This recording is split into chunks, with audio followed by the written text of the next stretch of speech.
Hey, hey, hey, welcome to Eat Out at Home, the podcast. This is the place for foodies who want to learn how to cook better, eat healthier, dine together, and enjoy some gourmet every day.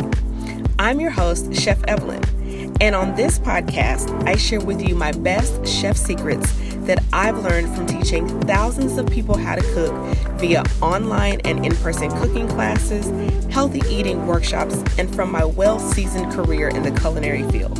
Listen, I've been cooking for over 20 years, so I know my way around the kitchen. If you're ready to spice things up in that department, then just consider me your secret ingredient. So, if you're ready, sit back, relax, grab a snack, and let's dive right in. Hey, and welcome back to the Eat Out at Home podcast. I am so excited to jump in today's episode. And in this episode, I kind of want to talk about what I'm doing to prepare my pantry for the wintertime. So here in the Northern Hemisphere in the United States, it is the dead of winter. It is early January. As a matter of fact, the day that I'm recording this, the high today, I'm in Dallas, Texas. The high today is 30 degrees. So we are definitely in full on winter mode. And I should have recorded this episode probably at the end of December, but I was enjoying the holidays, and then I wanted to share about my Eat Out at Home goals for the year. So here we are. We still have several weeks and a couple of months left in the winter holiday. Obviously, the spring equinox is not until the end of March. So I wanted to share with you some of the things that I'm doing that I like to keep on hand to make sure that I can eat out at home, particularly in the wintertime. So I don't know if you're anything like me, but I have an affinity for soups and stews during the wintertime. Actually, I'm a huge fan of one-pot meals. I will eat a soup or a stew all year long. And I think I love it because it gives me everything in one pot. I can get my protein in there. I can get my veggies in there. I can get, if I want some kind of carb, a potato, a grain or something like that, I can get it all in one dish. And then I don't have to think about it, right? I don't have all these different components. And so I love that. So I definitely lean into that even more in the wintertime. And so when I shared an episode a couple of months back where I talked about why meal planning doesn't work or why meal prepping doesn't work for me, and I talked about my meal templates, one pot meals is definitely, or like everything in a bowl definitely works for me. And soups and stews and things like that, chowders, you name it, falls in line for me. So obviously, when it comes to what I'm keeping on hand is if I'm not making my own stock, I'm also keeping a reserve of chicken stock, vegetable stock, and beef stock in my pantry. Because I'm probably going through a couple of containers of that a week, depending on what I'm making. And I just don't want to be without it. So if I don't have enough scraps to make my own in the freezer, I like to keep several on hand, a variety of them. So, if you're someone who also likes soups and stews, thinking about really stocking up on stocks to have those in your pantry so that, all you got to do is grab your fresh produce or whatever you want to put in there, but you've already got your liquid. I'm not a huge fan of cooking with water for soups. I feel like it's a missed opportunity for additional nutrients, for additional flavor. So typically if it's a soup or stew, for me, it has been made with stock. Some people do water and like a bouillon cube. I'm a stock girly, so it's really up to you. The second thing that I really like to keep on hand, especially in the wintertime in my pantry, is beans and legumes. And so whether that is canned or if it's dried, so whether it's split peas, green lentils, black lentils, red lentils, garbanzo beans, butter beans, cannellini beans, black beans, I like to keep them on hand in excess because they are great for me to throw into a soup or a stew or even be the feature of a meal because I do some curried chickpeas that are delicious over rice. Okay. So I really like to keep those on hand because again, it's giving me protein. So if I got beans and I've got stock, I've got a meal, right? And I can add other things to that. And so, like I said, I'm really partial to like lentils, which is a love that has come to me probably in the past 4 or 5 years is my love of lentils. And I never really got into lentils prior to that.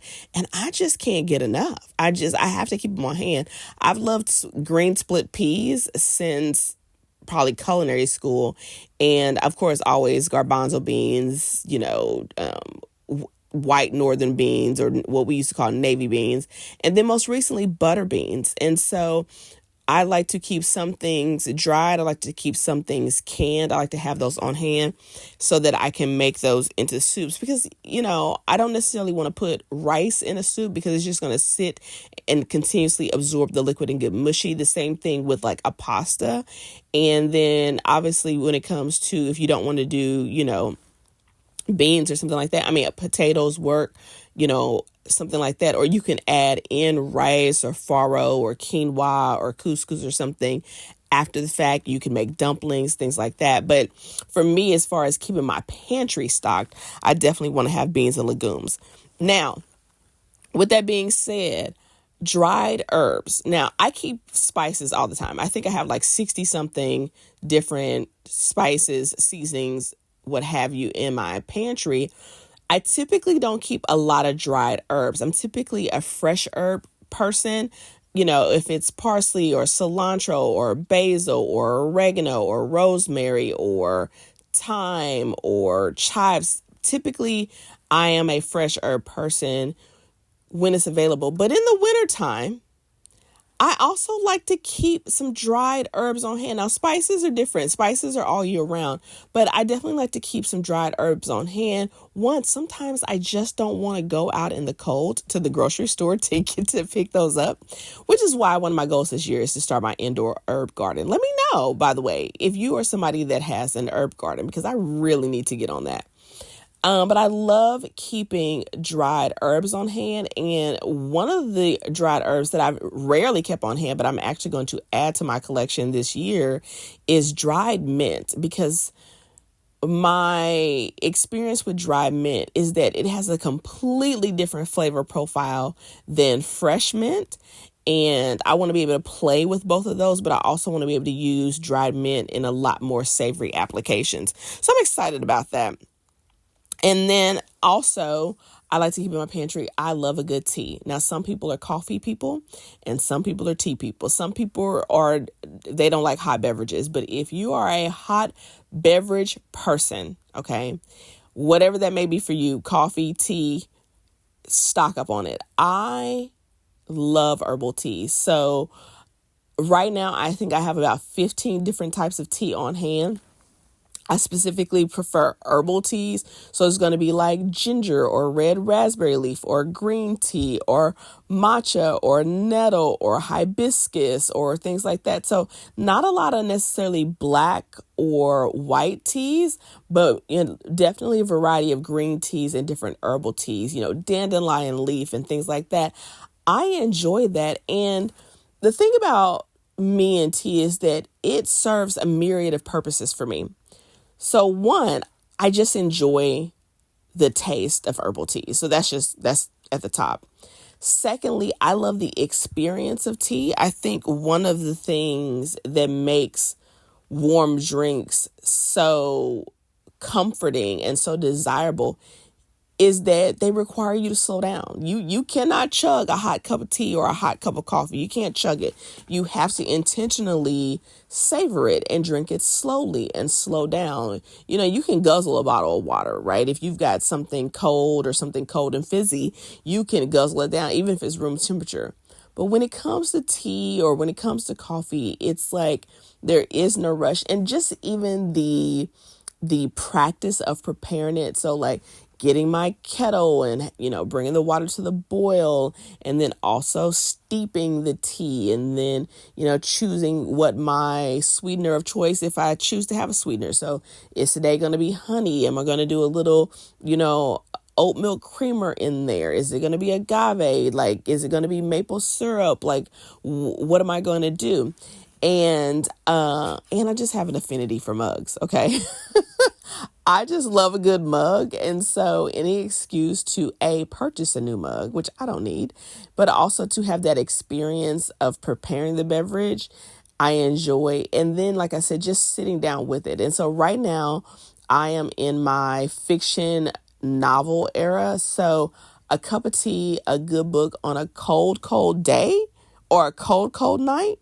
Please, you cannot, like, what's a better time than that? At least for me, I have such a good time. So I love to keep teas on hand, and I haven't transitioned into loose leaf teas, but that probably should have been part of my goal. Is I really want to delve deeper into teas and get more interesting teas and more exotic teas and more loose leaf teas and start making my own tea blends.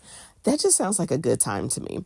So let me know if you are a tea drinker. And if so, what are your favorite kind of teas? How do you like them? I love a good tea latte. Put a little oat milk in there, oat milk creamer in there. So delicious. And I don't really use sugar. I will say that I don't really use sugar in my teas, but I will use like honey, maple syrup, agave, things like that.